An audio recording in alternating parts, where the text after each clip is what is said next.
Hello everyone, peace be upon you.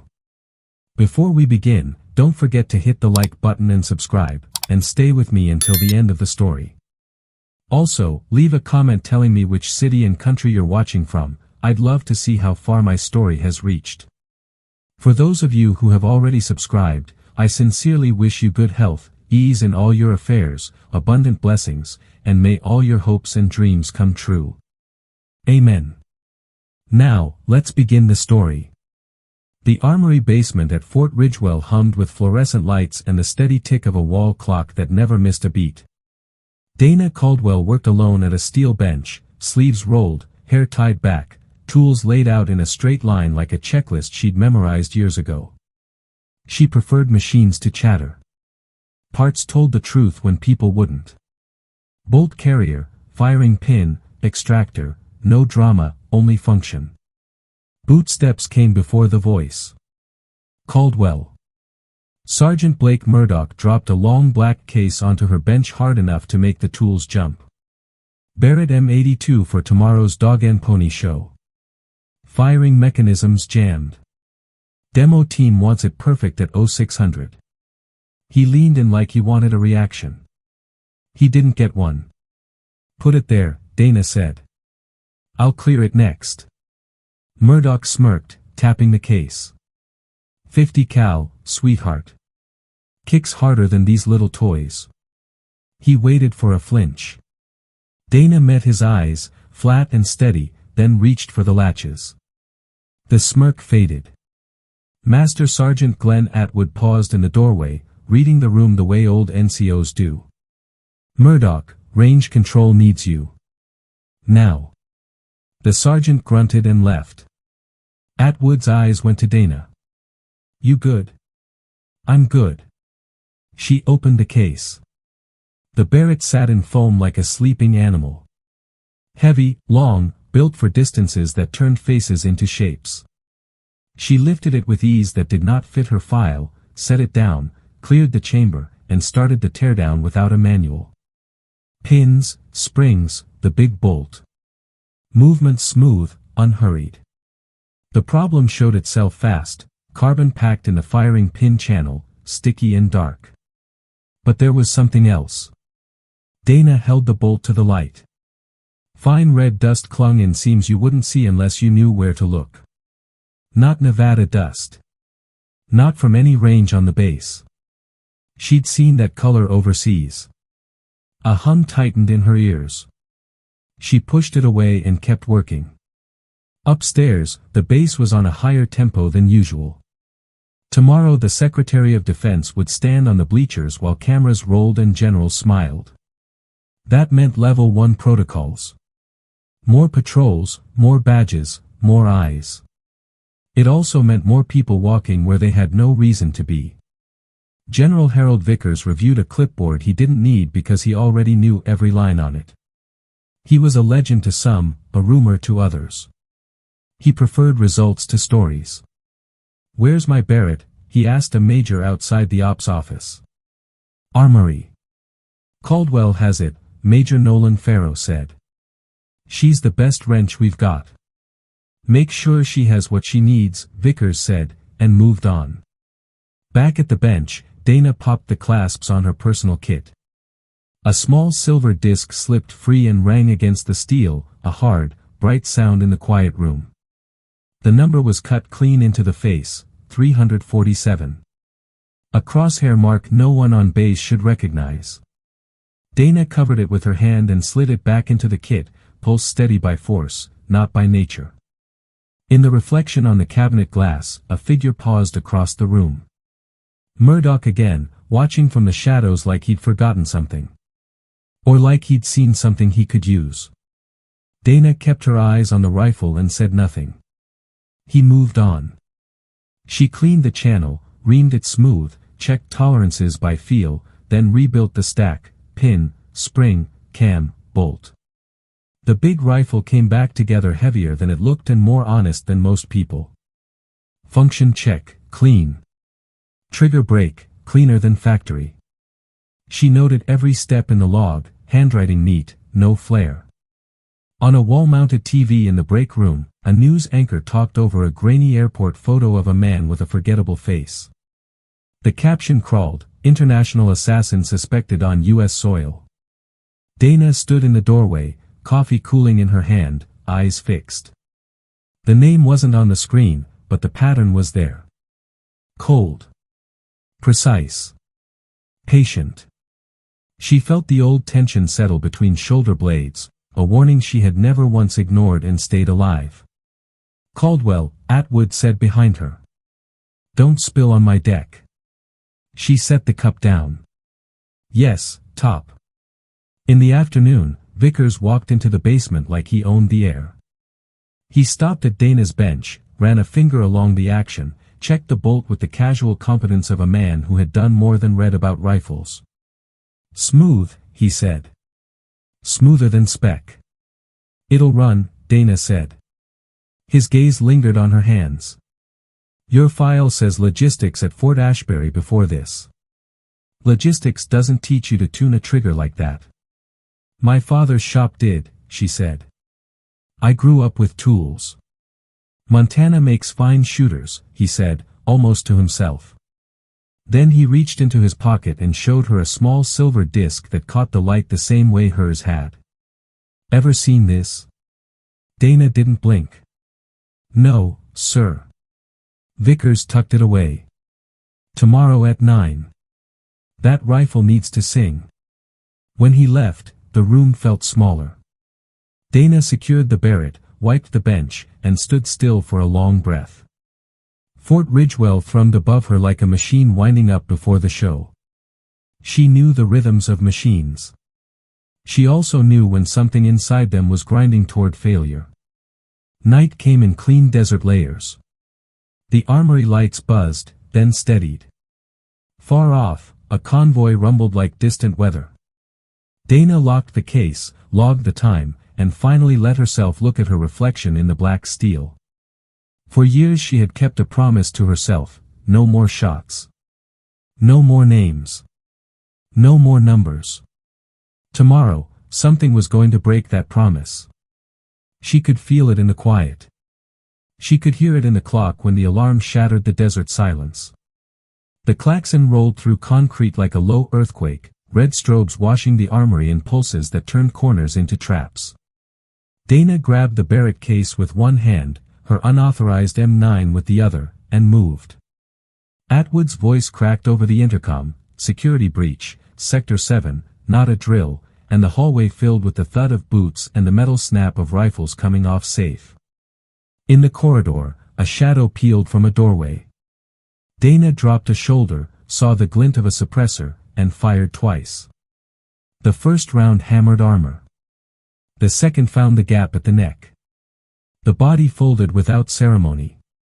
Dana stepped over, cleared left and right, and drove for the emergency exit. Upstairs, Fort Ridgewell changed shape. The orderly grid of a training day flipped to the jagged angles of contact. Floodlights exploded to life over the motor pool. Razor wires sang in the wind. Vickers intercepted her at the stairwell with 2 MPs in tow. No salute, no small talk. "Armory?" "Compromised," she said. They were moving for it. His eyes took in the Barrett case, the pistol, the blood on her sleeve. He nodded once. "Command bunker." Now. They moved in a wedge, cutting across open ground toward the admin block. A short burst rattled out by the fence line, then the deeper whomp of a shotgun. Somewhere a generator tried and failed twice before grinding alive. By the time they reached the bunker stair, Agent Miles Donnelly was waiting, tie gone, jacket open, SIG high at the temple.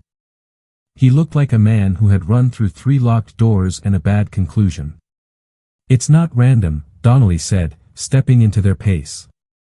Chatter popped at noon, Resnick's network lighting up in Turkey and Frankfurt.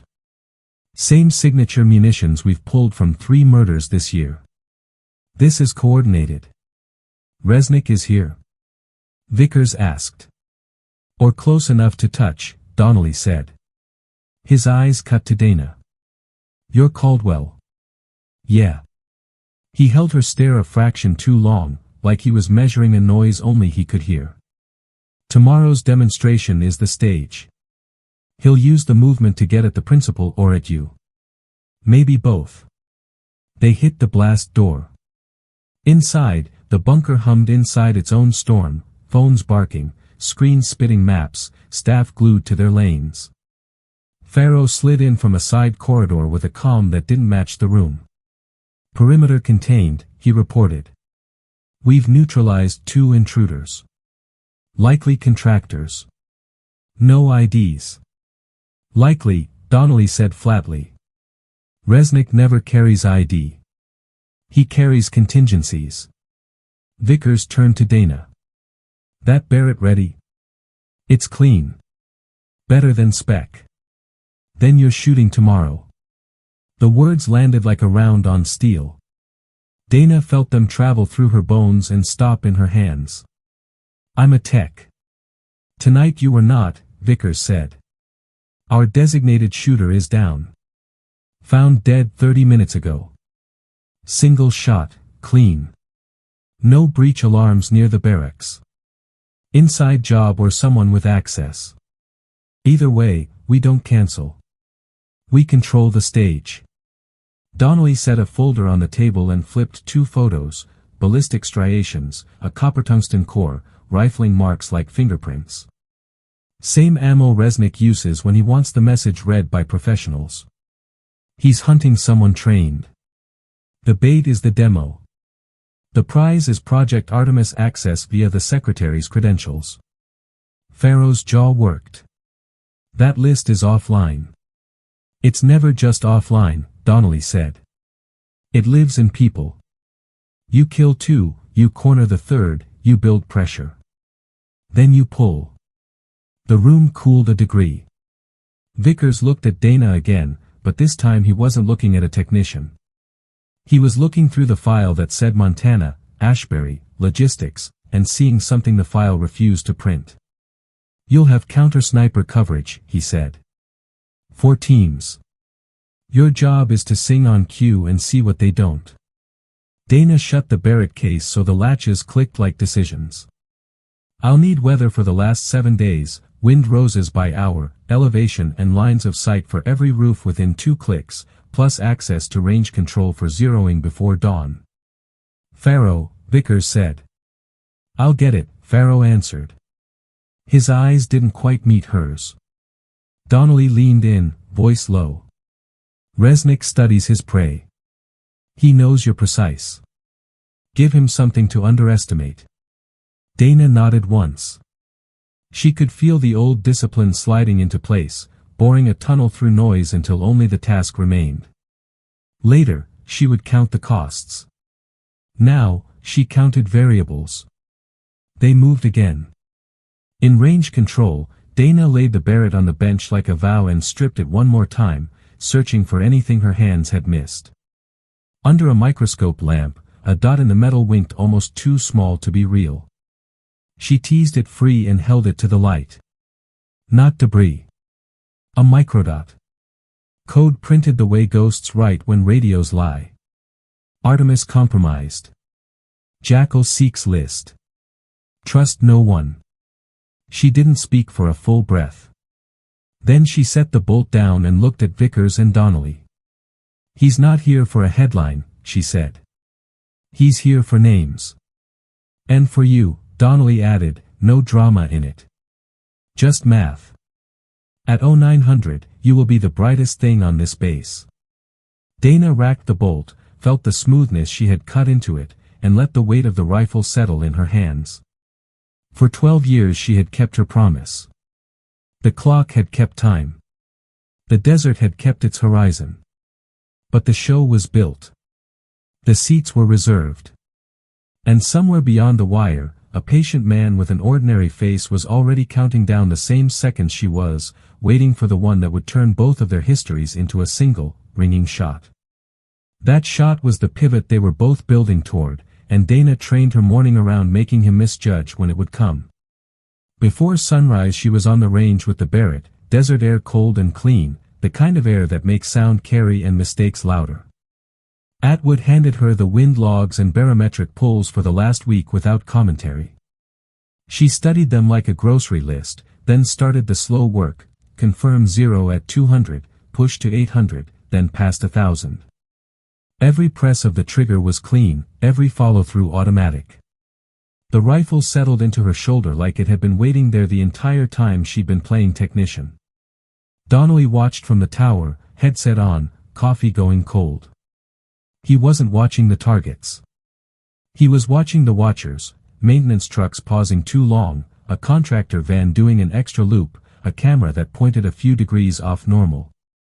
"We're not alone," he muttered into his mic, eyes on outer ridges, northwest and south-southwest. "Glass that doesn't belong." "Copy," Vickers replied from ops. "Teams moving." Farrow arrived with laminated maps and a professional smile that didn't reach his eyes. Elevation profiles, sight lines out to 2 miles, rooftops color-coded by access. Range layout for the demo is locked. Dana traced routes with a gloved finger, marking 3 high-value nests Resnick would like, one with multiple egress points, one with perfect defilade, one that cheated wind. "Put counters here, here, and here," she said. "But stagger their comms. If he hears synchronized traffic, he'll fade." Farrow nodded, jotting neat notes. He tapped his thigh twice as he turned away, a small, rhythmic tick. Donnelly's gaze hooked on it and didn't let go. To sell the picture Resnick needed to see, Dana built a flaw. On her next string, she left a half MOA of error on the 800, high and right. She let her shoulders show a hint of frustration. She adjusted the scope 1 click the wrong way, then corrected. On the tower glass, it looked like a shooter fighting rust. In reality, she was planting a story for anyone reporting back. The legend wasn't as sharp. Murdoch showed up just in time to witness the miss. He smirked from behind the ballistic window. "Big gun got you, Caldwell." She didn't look up. "Gun's fine." He lingered, then drifted off. 20 minutes later, Donnelly's comm lit. "Unregistered phone ping in the admin hallway," a tech reported. "Short call, encrypted. Originates near Farrow's office, then dies." "Log it," Donnelly said. He didn't take his eyes off the range. "Vickers, keep Farrow close but loose. If he's feeding, we want the line intact until we're ready to pull." By mid-morning, the plan had layers. Vickers would run the show on script. Dana would execute 3 public shots at set distances. Counter-snipers would hold fire unless they saw muzzle flash toward the dais or Dana's position. A decoy case in the command area would carry a convincing facsimile of emergency access protocols, the kind of bait a desperate man would risk his life to grab. Comms were split into 3 nets no single staff officer could monitor end-to-end. If Resnick moved, he would move into a box. Dana cleaned the Barrett again and found nothing she didn't already know. The microdots message lived in her head like a metronome, Artemis compromised. Trust no one. She ran the bolt, listening to the smooth, deliberate slide she had built into it. She felt the rifle settle into her again. The shake she had displayed for the tower glass was gone. The real line, that tight, quiet thread from eye to reticle to breath, was back where it belonged. In ops, Donnelly spread surveillance stills. A rooftop condenser unit was shifted 2 inches from last night. A vent cap showed fresh hand oil on an otherwise dusty flange. A patch of gravel was swept unnaturally clean. "He's dry running positions," Donnelly said. "Remote trigger at one site, manned glass at another, and a fallback with a spotter. He'll adapt when he sees our deployment." Vickers didn't waste words. "Then we adapt faster." Afternoon, Dana walked the demonstration grounds like a contractor, clipboard in hand, counting steps from the dais to the firing line, from bleachers to vehicle lanes, from the nearest hard cover to where someone might sprint if everything went loud. She measured how the wind shifted in the shadow of the bleachers and how it drifted across the open sand when the sun pushed heat off the asphalt. She knelt and felt the grit. Nevada dust, tan and fine. Not the red powder that had clung to the Barrett last night. Whoever fired that rifle in the field wasn't a base rat. Someone had walked in an older war and laid hands on tomorrow's star. As the light went long, Atwood locked down access lists. MPs verified badges face to face. Vickers stood a step back from the rush and watched for the tells only old command eyes catch when plans stress a room. Farrow floated between sections, asking smart questions, offering help, present but never sticky. Donnelly let him move.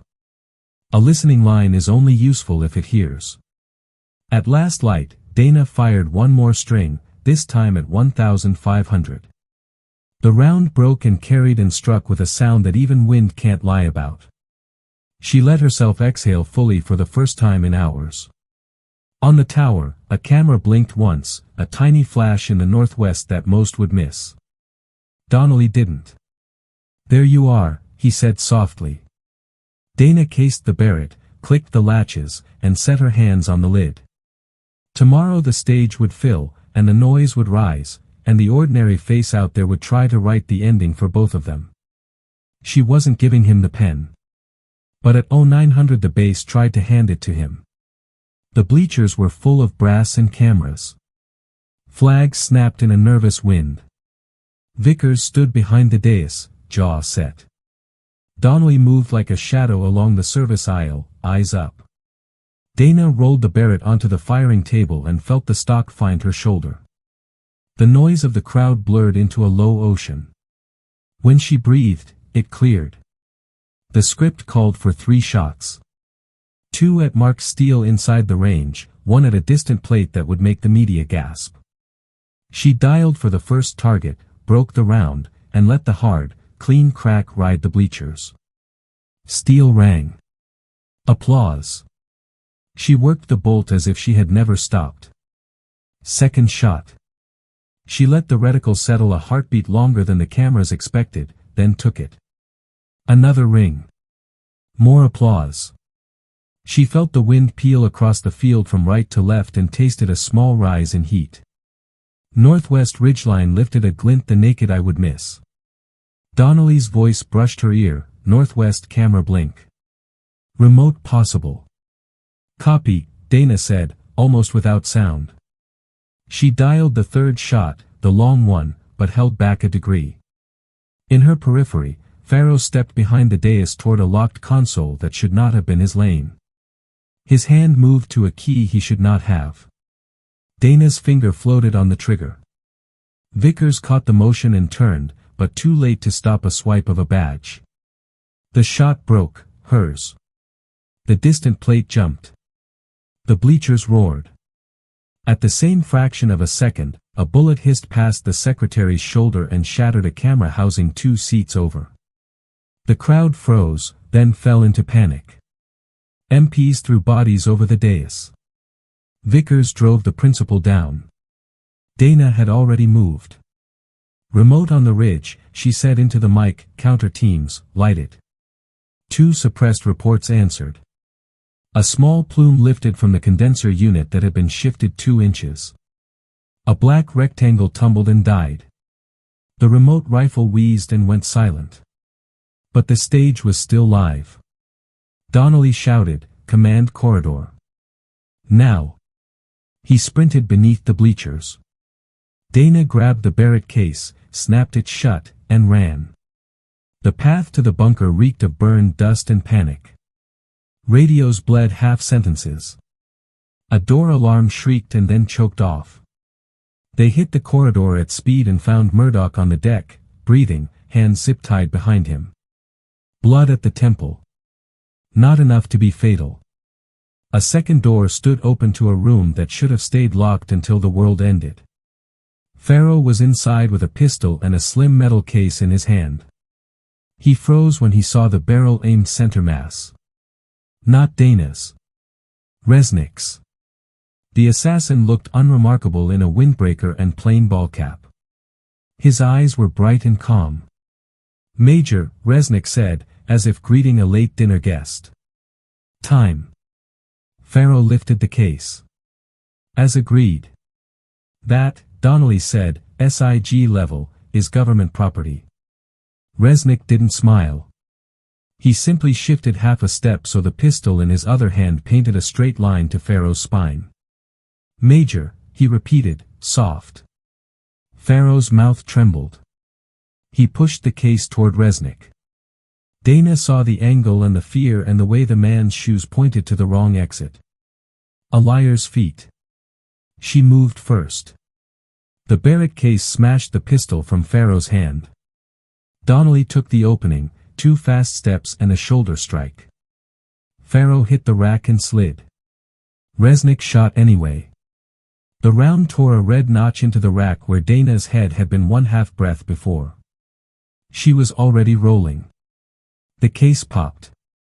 The Barrett came free. She didn't need the bipod.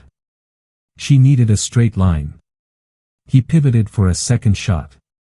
She cut it with a muzzle strike to his wrist, then drove the stock into his ribs. The blow folded him but didn't break him. He flowed back, silent, surgical. He fired again through his jacket. The round whipped past Donnelly and chewed the wall. Vickers filled the doorway with 2 MPs. Drop it, he barked. Resnick didn't drop anything. He flicked a flash charge from his pocket. White boiled the room. Dana's world narrowed to heat and noise. She threw her shoulder into Resnick's chest and took them both through a half-open side door into the maintenance crawl, metal grating hammering her back. They hit hard and split. He moved like water. She moved like a decision. In the spinning glare, they found each other by breath and will. He raised his pistol. She raised the Barrett, not as a rifle, but as a lever, chopped his forearm, and sent the gun clattering into the dark. He seized her collar, dragged her close enough to speak in a voice that didn't carry. "Ghost," he said. "I wondered if the number was true." "Count it yourself," she said, and drove him into the steel with everything the quiet years hadn't taken, and the impact shook a ladder loose, clanging down the maintenance crawl like a bell. Resnick twisted, absorbing the hit, his elbow knifing for her throat. She blocked, felt the bone jar, then used the Barrett as a bar to lever him off balance. The crawl space was tight, hot, smelling of dust and ozone. He was stronger than his frame said, fast the way surgeons are fast, no wasted motion, only intent. He reached for a backup blade. She trapped his wrist, pinned it to the grate, and drove her knee into his sternum. Breath hoofed out of him. The knife skittered away, flashing once before vanishing into the dark. For a beat they held there, their faces inches apart, the whole base screaming beyond the bulkhead while this corridor shrank to 2 people and a ledger that should have been settled a decade ago. "You don't miss," he said, a rasp that might have been respect. "I choose," she said. His hand opened by a fraction, palm up, and in it lay a micro-flash drive, black and harmless looking. "You want names," he said. "So do I. You're Major and 3 like him, contract men feeding both sides of the fire. You kill me, they burrow deeper. You let me go, I burn them and disappear. Your choice, Ghost." Behind Dana, Donnelly's voice came thin through the roar. "Caldwell, status." She didn't answer. She stared at the drive, at the cool calculation in Resnick's eyes, and saw the shape of the field even here, even now. He wasn't bargaining with mercy. He was making an operational trade. Truth was, she needed what he carried, and he knew it. "On your feet," she said. He rose slow. She kept him close, Barrett angled up under his jaw, her finger nowhere near a trigger that wasn't part of this equation. Vickers and 2 MPs hauled open the hatch at the far end, weapons stacked, eyes burning. Donnelly dropped to a knee to cover the angles, unblinking, reading more than he could see. "Stand down," Dana said, voice flat enough to cut. "He has a drive we need. And a network we can't see." "Caldwell," Vickers began. "General," she said without turning, "if I pull this trigger, we get a corpse and a dozen sealed doors. If I don't, we get the keys." She let the word settle. "And I'm tired of kicking doors that don't open." Resnick watched her, measuring. She held out her left hand. The drive. He placed it in her palm like passing a coin at a bus stop. No drama. She backed away 2 steps, handed it to Donnelly. The agent slid it into a shielded pouch, already calling for a dead air box and a clean machine. Chain it to me, he told an MP, no network within 50 feet. Vickers gave Dana a look that contained 30 years of choices and the weight of every one. If he runs and this goes bad, he said, it's on your name. It always was, she said. Resnick's gaze flicked to the hatch. No one moved. The world narrowed again, but differently now. You'll hear from me, he said, not threat, not promise, just logistics, then stepped backward into the shadowed elbow of the crawl, slipped a service panel she hadn't seen, and was gone like a breath taken by the building itself. Silence fell with the dust.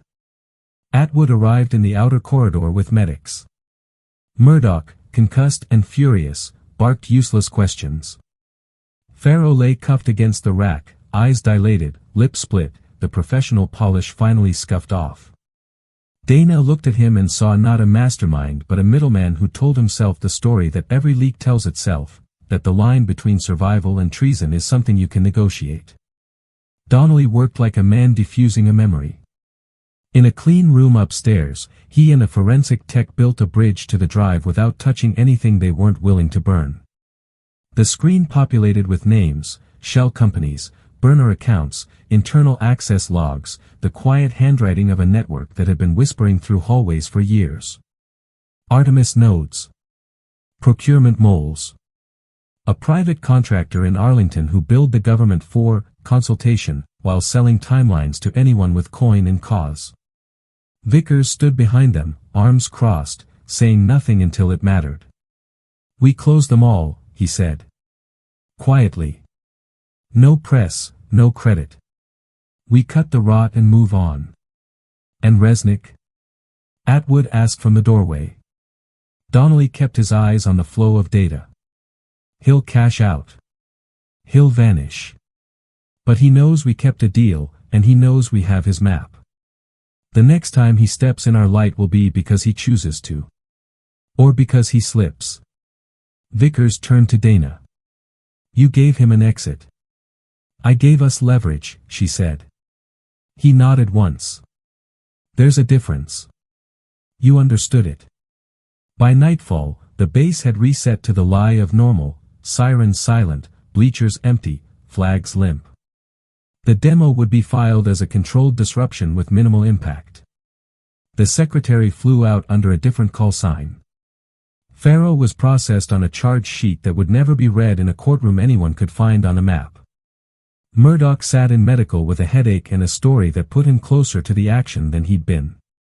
Atwood bought coffee for the graveyard shift and pretended not to notice his hands shaking when he set it down. Dana walked the quiet armory like an aftershock. The Barrett sat on her bench, clean and still, the long line of it catching the last fluorescent hum.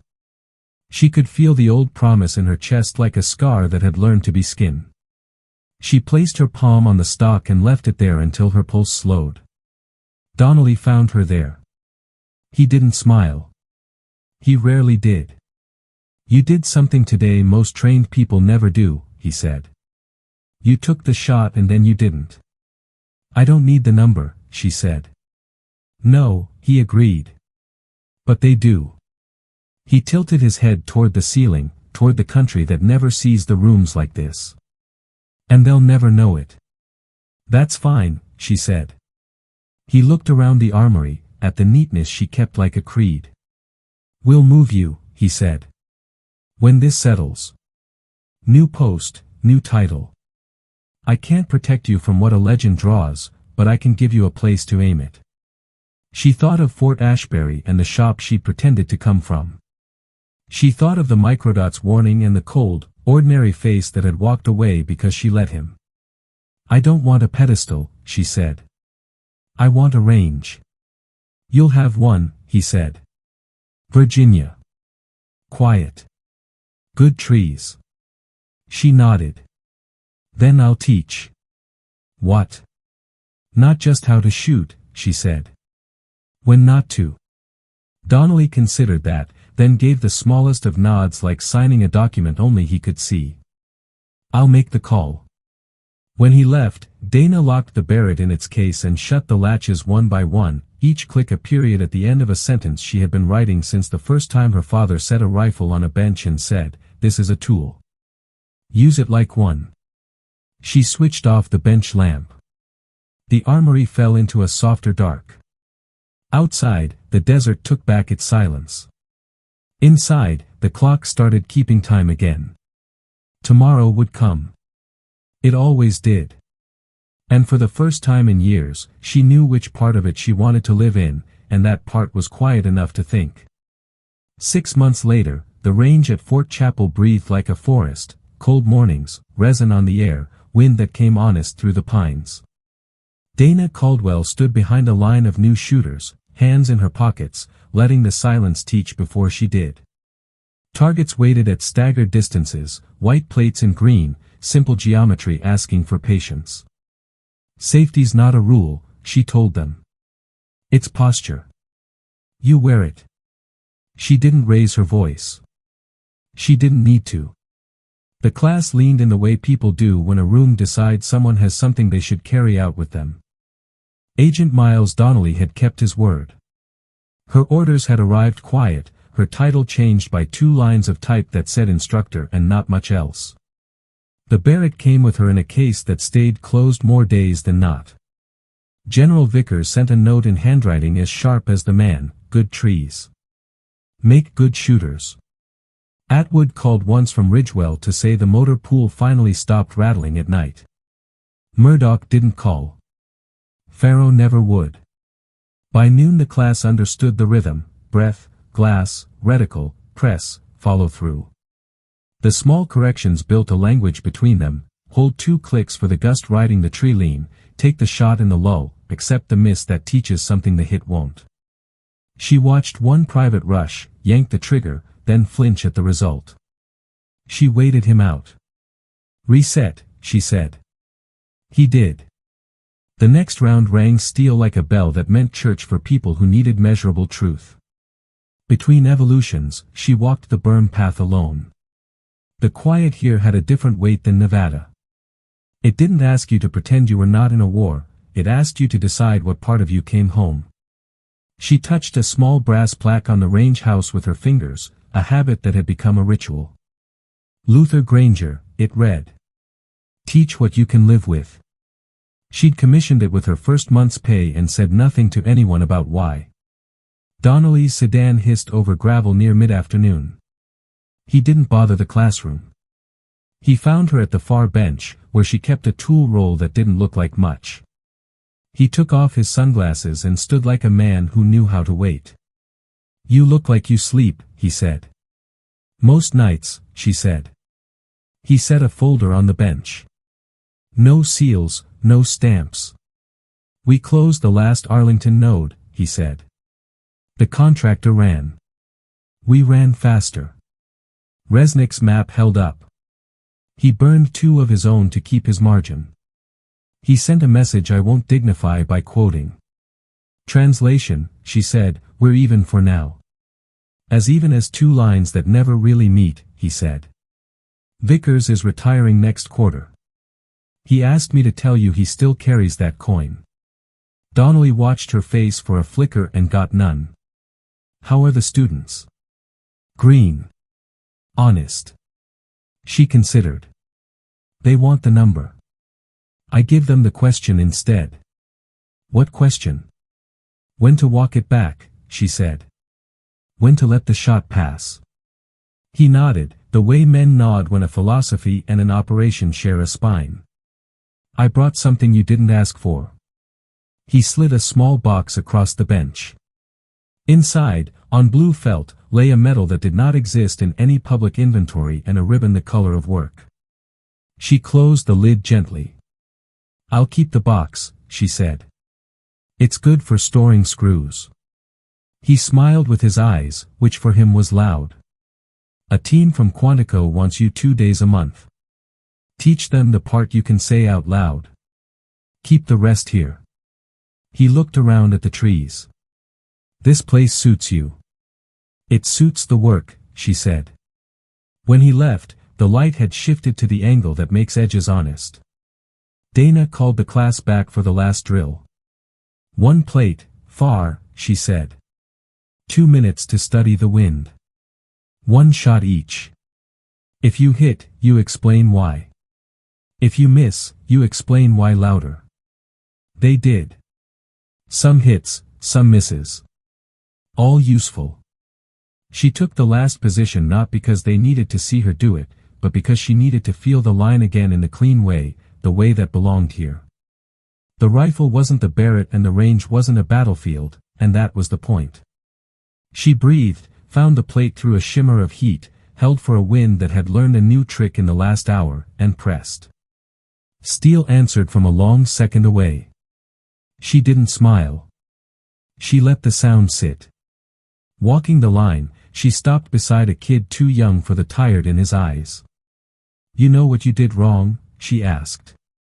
He started listing everything. She cut him off with a hand. "No. You broke the shot before you believed it." He blinked. She waited for the lesson to land somewhere it could root. At dusk, the class secured rifles, policed brass, and filed out in twos. The range settled. The trees made the sound trees make when they're allowed to. Dana sat on the bench and took the silver disc from her pocket, the one with a number she hadn't chased in half a year. It felt lighter.